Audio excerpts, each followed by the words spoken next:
Today we're going to make and decorate a Taro chiffon cake. Let's start by making the taro root paste.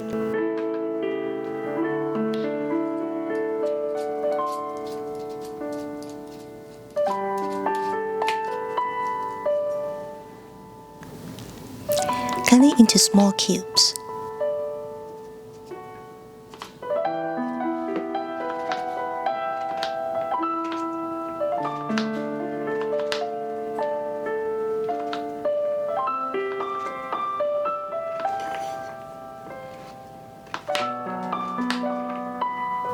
You'll need 250 grams of taro root. Steam on high heat until they are softened, about 30 minutes. Once they are softened, transfer them into a food processor. Add sugar, butter. Forgot to mention earlier, I'm keeping few pieces of taro for garnish later. Now add the milk. Don't pour in all the milk at a time just in case the paste gets too watery. Add in about 2/3 of it.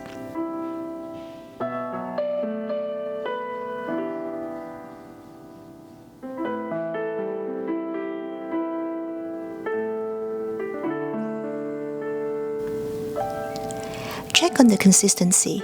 If it's too thick, then add a little bit more milk. This is also when you can taste and see if it's sweet enough. You can add more sugar if you prefer sweeter.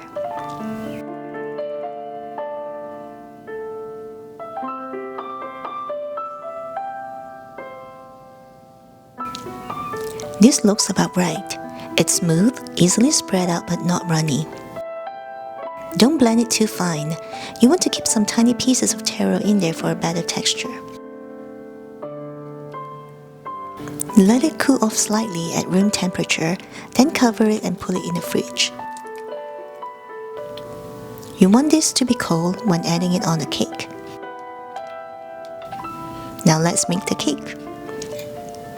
First mix the oil with flour and sweet potato powder. The sweet potato powder is mainly for color. It doesn't give any taste. You can skip this if you don't have it. I'm using this brand.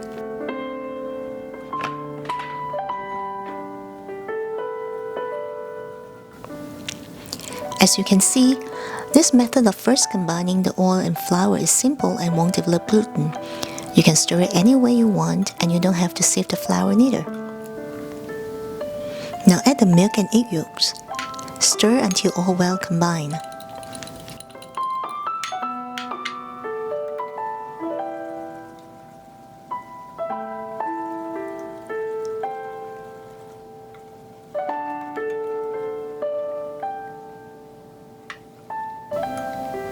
Now let's whip the egg white. Add cream of tartar to the egg whites and beat on high speed. Cream of tartar can stabilize the meringue. If you don't have it, you can add a small teaspoon of lemon juice instead.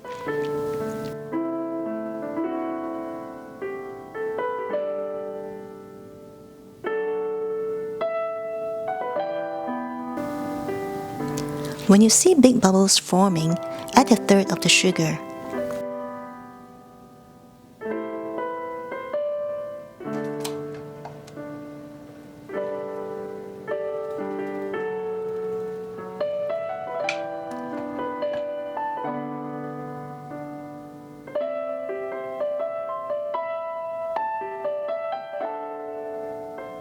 When the foam becomes finer and silkier, you can add another 1/3 of the sugar. Continue to beat on high speed.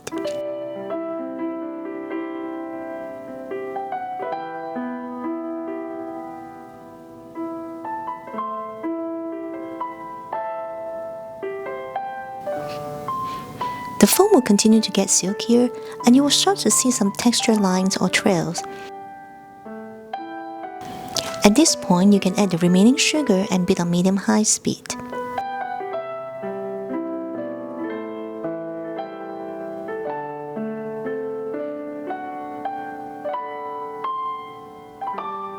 Continue beating until you see some stiff peaks.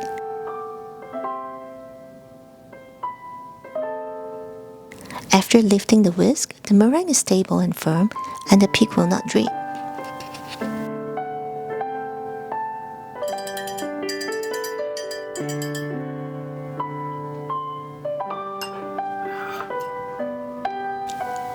Scoop about 1/3 of the egg whites to the batter and fold it in gently. This is to lighten the batter initially and prepare it for the rest of the egg whites. Once it's mixed well, change to a spatula and pour it into the egg whites.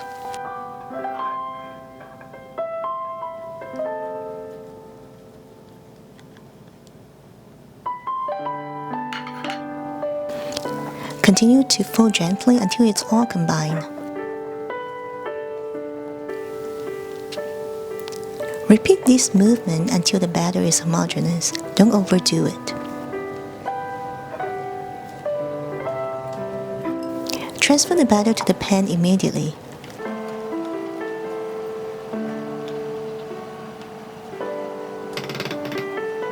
Shake it, tap it a couple of times, and draw a few circles with a toothpick to flatten the surface. Place in the preheated oven and bake it at 300 degrees for 50 minutes. Personally, I prefer to bake it at 300 degrees for 40 minutes, then increase the temperature to 320 degrees for 5 minutes. This is after a few testing with my oven, as oven temperature varies. If I just bake it at 300 degrees for 50 minutes, even though it's perfectly baked, the top of the cake will be a bit sticky after it's cool. So if you have the same problem, you can do the same switch. Once it's out of the oven, tap it on the table once, then cool it upside down. It will take 2 to 3 hours to cool completely.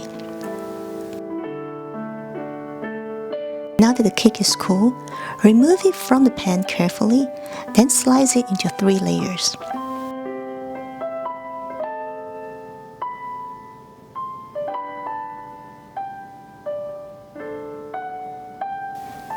Now let's make some whipped cream frosting. I'll provide a link on how to make this in the description below. Scoop some of the cream out and add some sweet potato powder in there for color. I want the cream to have some purple speckles in there, and that's why I'm using the powder. You can just use purple food color if you prefer. If you are using the powder but you prefer a more even tone, just mix this longer. Take the taro paste out from the fridge and transfer it into a piping bag.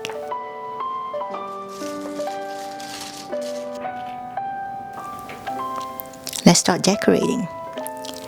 Add a little bit of cream at the bottom to secure the cake to the cake board.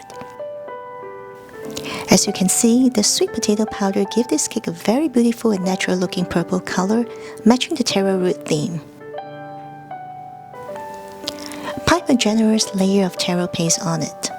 The reason I want to use a piping bag for this is because although the paste is quite smooth, it is still a little thick.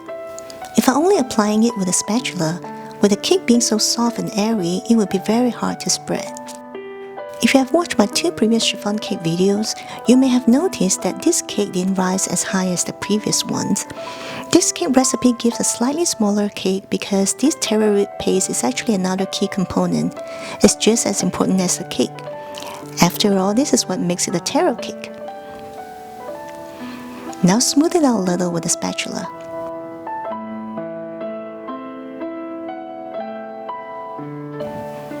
Then apply a layer of whipped cream frosting.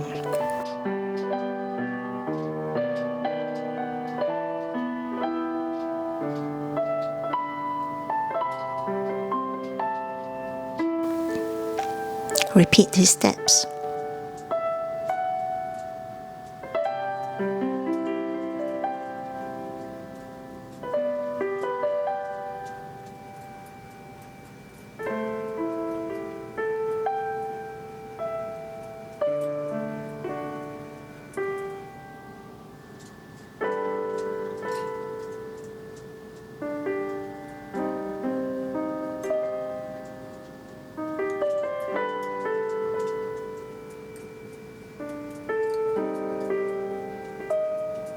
Cover about 2/3 of the side with a white whipped cream frosting. Just roughly, it doesn't have to be exact or even. Now cover the bottom part with the purple color whipped cream.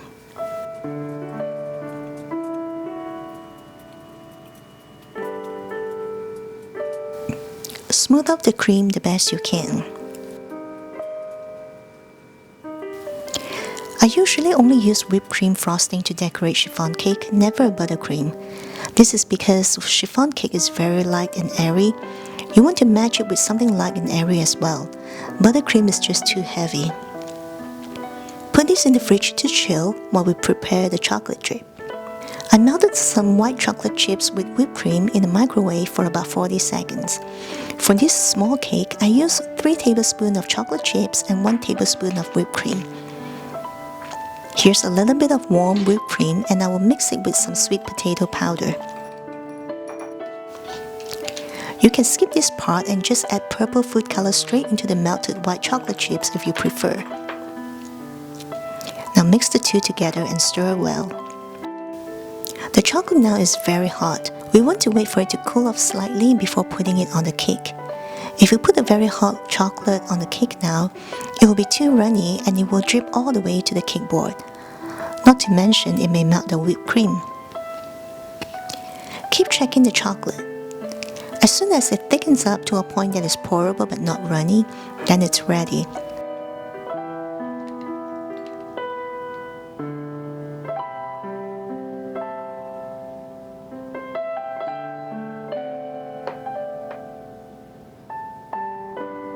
The temperature now is around 100 degrees.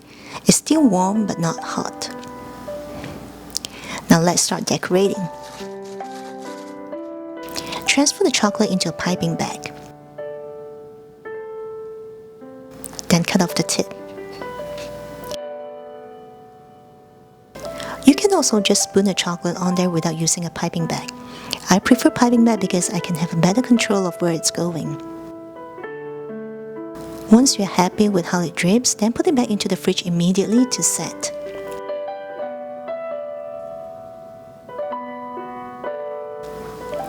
About 15 minutes later, the chocolate has set and we can add other garnish. These are the taro pieces that I saved from making the paste earlier.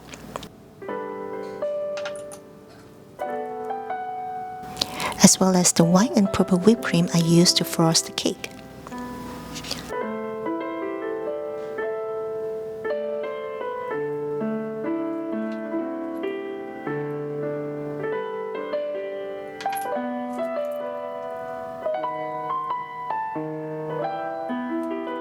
I also have some crushed edamame here. You can use any nuts you want or not use any at all. I chose edamame because it's green and I think it matches the purple and white perfectly.